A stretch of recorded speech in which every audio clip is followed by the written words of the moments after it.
Hello everyone, welcome to Mathematics Weirdos. Today we are going to begin a series on coordinate geometry with the chapter The Straight Lines. We are going to provide you bite-sized videos covering concepts and problems. This series will be highly relevant for JEEMains, JEE Advanced, West Bengal JEE, ISI, CMI, Olympiads and other engineering entrance examinations as well. We'll cover relevant theory, problems and PYQs from basic to advanced. So straight line we'll cover in a few modules. Our first video, that is module 1, will be about preliminaries, where we'll study slope, intercept and other such properties of a straight line essential for us to understand the further modules. So the first topic is inclination of a straight line, which is usually denoted by theta. So inclination of straight line is the angle the line makes with the positive direction of x-axis. Okay, so this here is theta. Let's say a different line were to look like this, right? Then this would be the theta for this line, right? So that is the definition of inclination. Now we move on to slope of a straight line, the more important part. Slope of a straight line is a metric that provides us how fast the line is changing with respect to x-axis. So these are the coordinate axes, x and y.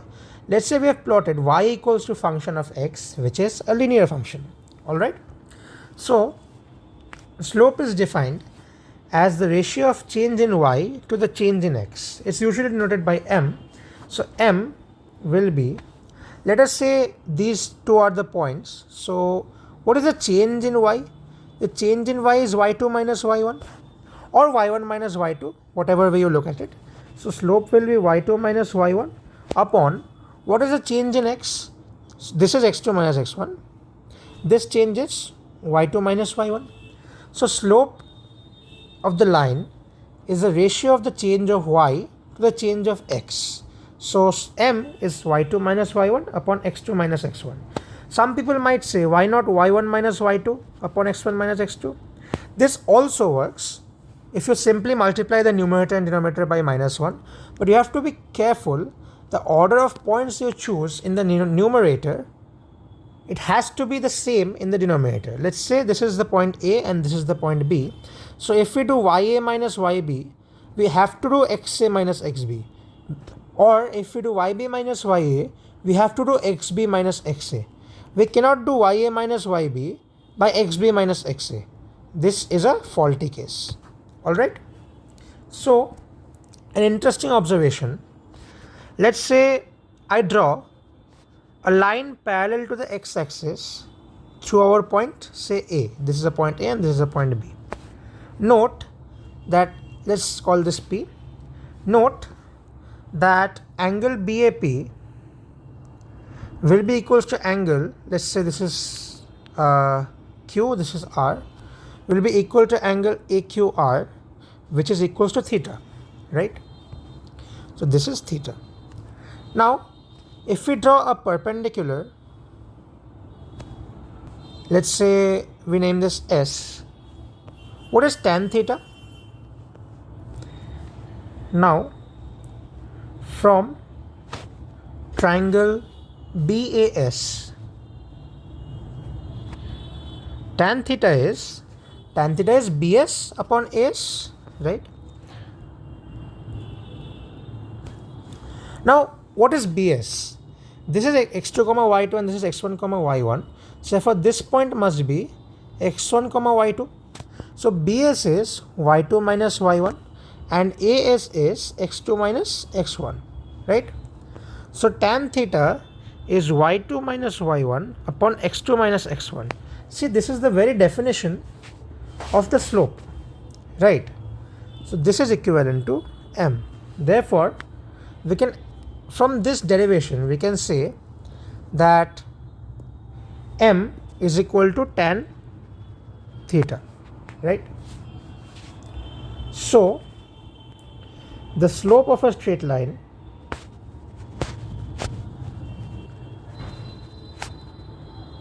is obtained by the tangent of its inclination. This is a valid statement. Also, we have to note another interesting property, that if I put my line in such a way that the angle of inclination is obtuse. We call this phi. So let's say this is a line L1 and this is a line L2. In line L2, and inclination phi has a value greater than pi by 2, hence its m is negative. And in line 1, inclination theta has a positive value as an acute value, therefore its slope is positive, right? One more important note: theta will always belong to closed 0, open pi, right? Now let us study some properties of slope. The slope of a line is constant everywhere. Let's say these are the coordinate axes given by x and y. I draw a line. If I take these 2 points and the slope obtained is m, if I take say these 2 points, the slope obtained will be m as well. Why? Because if this is theta, then m is tan theta, and if this is theta, then m will be tan theta as well. Now let us do a sketch of the proof in a more semi-formal fashion rather than this intuitive understanding. So I have drawn my coordinate axis and I have drawn a line. Let's say the 2 points are AB and PQ. I construct a parallel to the x-axis from A and join a perpendicular from B and call it say R. Similarly, I construct a parallel to the x-axis at P, join a perpendicular from Q and call it S. Now, slope of AB will be tangent of angle BAR.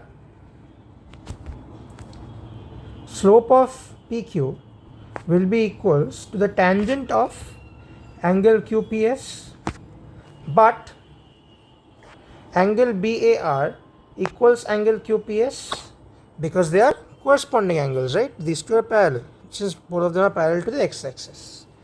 Therefore, slope of AB equals to slope of PQ and our proof is done.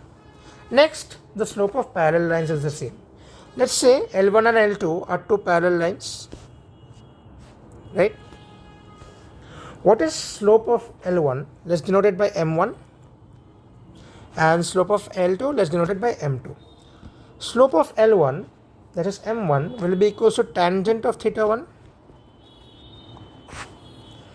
and M2 will be equals to tangent of theta 2. But theta 1 equals theta 2 since they are corresponding angles. Therefore, tan theta 1 equals tan theta 2 and hence M1 equals M2. Let me color the proof in red just so that there is uniformity in the notes you receive.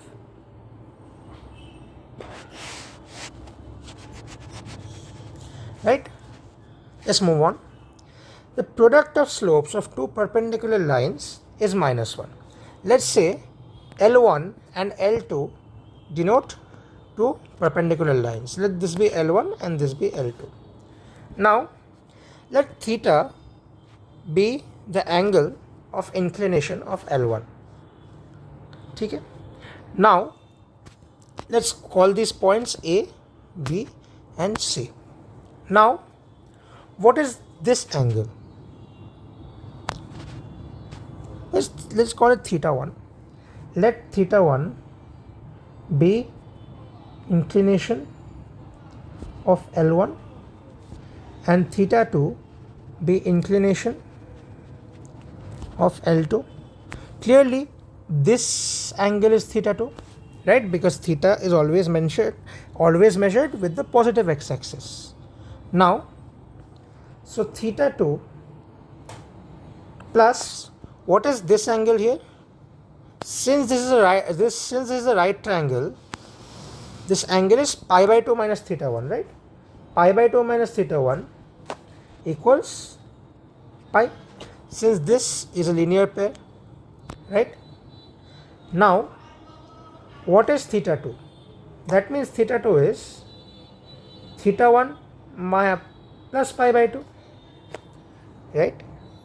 Theta 2 is theta 1 plus pi by 2. Now let the slope of L1 be m1. Okay. Now what is tan theta 2?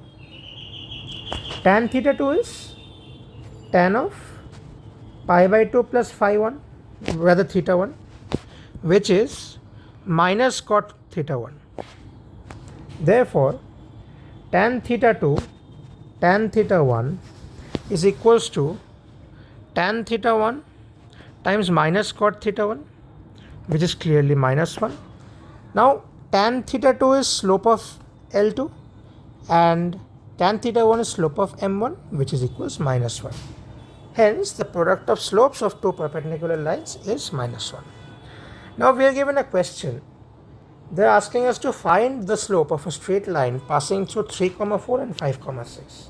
What is slope? Slope is rate of change of y with respect to x, right? Sometimes we use this symbol delta y upon delta x. This should be included in the notes. Delta means change. So m is sometimes written as delta y upon delta x, which means the same thing, y2 minus y1 upon x2 minus x1, right? Now, what is our delta y upon delta x? y2 minus y1, 6 minus 4 upon x2 minus x1, 5 minus 3, that is 2 upon 2, that is 1. If we were asked to find the inclination, how would we find it? Let's say find the slope and inclination. We know tan theta equals m, therefore theta is tan inverse m, that is tan inverse 1, that is pi upon 4, right? Very clear? Now, next problem.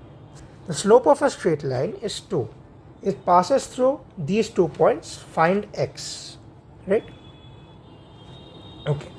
We know m equals x minus 4 upon 6 minus 3, since y2 minus y1 upon x2 minus x1, similar to our last problem, which is equals to 2. Therefore, x minus 4 upon 3 is 2. Therefore, x is 10, right? And this is our answer. Our next topic, the final topic of today, perhaps, is the angle intercepted between two lines. What do we mean? Say this is a line L1 and this is a line L2. L1 has inclination theta 1 and L2 has inclination theta 2. These two lines intersect and form an angle phi. In fact, they form two angles, phi and this angle as pi minus phi. How do we get this angle phi? For now, let us only consider the acute angle phi, because the obtuse angle can be obtained easily by subtracting it from pi. Now, I'll give you the proof and then we will arrive at a formula. Alright? Let us name these things. Let us call this A, let us call this point B, let us call this point C. Okay? Now, angle ACB will be also equals to phi, since vertically opposite angles are equal. Hence, this is phi. Now, from exterior angle property,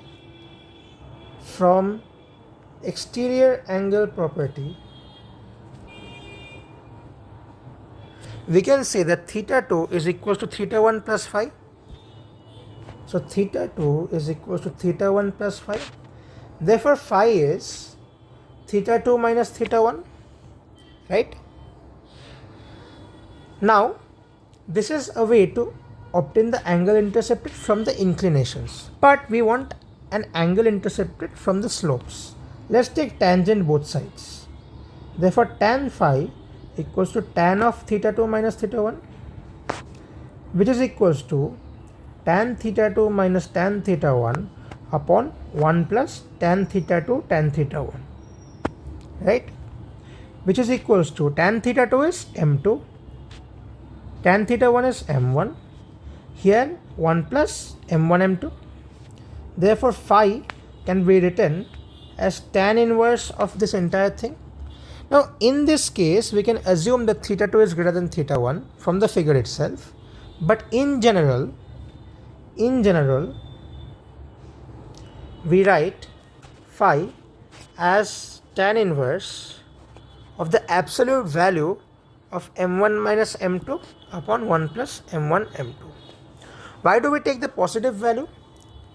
When we provide a tan inverse, we know that the range of the tan inverse function is minus pi by 2 to pi by 2, right? Hence it would only give us the acute value, not the obtuse value. This is our last topic for today, intercepts of a straight line. A straight line has two intercepts known as x-intercept and y-intercept. X-intercept is the signed abscissa of the point in which a line cuts the x-axis. What does it mean? I know there are a lot of lines in this figure and it's kind of overwhelming, but consider the line L1, which is the blue line. It cuts the x-axis at a point 3, 0 and the y-axis at a point 0, minus 5. X-intercept is the x coordinate of the point in which the line is cutting the x-axis. So for L1 the x-intercept is 3. Similarly, y-intercept is the y coordinate of the point in which the line is cutting the y-axis. In this case it's minus 5. Now this exercise prompts us to comment on the signs of the intercepts of all of these lines. Let's look at L2. L2, we can see its x-intercept is negative because this point has a negative x coordinate, and its y-intercept is also negative since this point has a negative y coordinate. So both are negative. Let's look at L3. In L3, we can see that the x-intercept is positive since this point has a positive x coordinate, but the y-intercept, this point does not cut the y coordinate, hence does not have an y-intercept. So the x-intercept is positive, but the y-intercept is not defined. And we sometimes, for convenience, also consider this to be infinity. Similarly, in L4, the x-intercept is not defined. This line is never cutting the x-axis, but the y-intercept is positive since this point has a positive y coordinate. So the x-intercept is not defined and the y-intercept is positive. Again, for calculus's sake, we take this to be infinity. Don't fret about the logic of infinity for now. It will come when you learn the concept of limits. Alright, limits in calculus. Let us look at L5. L5, this point has a positive y coordinate, hence it's a positive y-intercept, and this point has a positive x coordinate, hence a positive x-intercept. So both are positive. And L6 is passing through the origin. Hence, the x coordinate of the point in which the line cuts the x-axis is 0. The y coordinate of the point in which the point cuts the y-axis is 0, since they both happen in the origin. Hence, both of these points are 0. Now, the next question prompts us saying that the inclination of a line is 45 degree and it passes through 3, 4. We are asked to find both intercepts. Okay. What is the slope of the line? Slope of the line is tan 45 degree, which is 1. So when we are supposed to find intercepts, we know x-intercept will happen at a point in which the line will cut the x-axis. What is the general look of the point in the x-axis? Let the line pass through a, 0, right? Because that's how points on the x-axis look like. And similarly, we need a point in which the line is cutting the y-axis for the y-intercept, and we name the point 0, b. Okay. Now, we are given that the line passes through 3, 4, and we derived that it has slope 1. Now let us consider this point A, this point B, and this point P. We know that MAP will be 1, so will be MPB, right? Because the slope of a line is constant everywhere. Now what is MAP? y2 minus y1 by x2 minus x1 on points A and P, which is equals to 4 minus 0 upon 3 minus A. So we can say that 4 minus 0 upon 3 minus A is equals to 1. Therefore 4 by 3 minus A equals 1. Therefore A equals minus 1, right? And for BP, let's apply the same logic for these 2 points. y2 minus y1 by x2 minus x1. So B minus 4 by 0 minus 3. Hence B minus 4 upon minus 3 equals 1. Therefore B equals 1. Therefore x-intercept of the given line is minus 1 and its y-intercept is 1. That concludes the video. Hope you enjoyed this. For more videos, stay tuned, like, share and subscribe to the channel.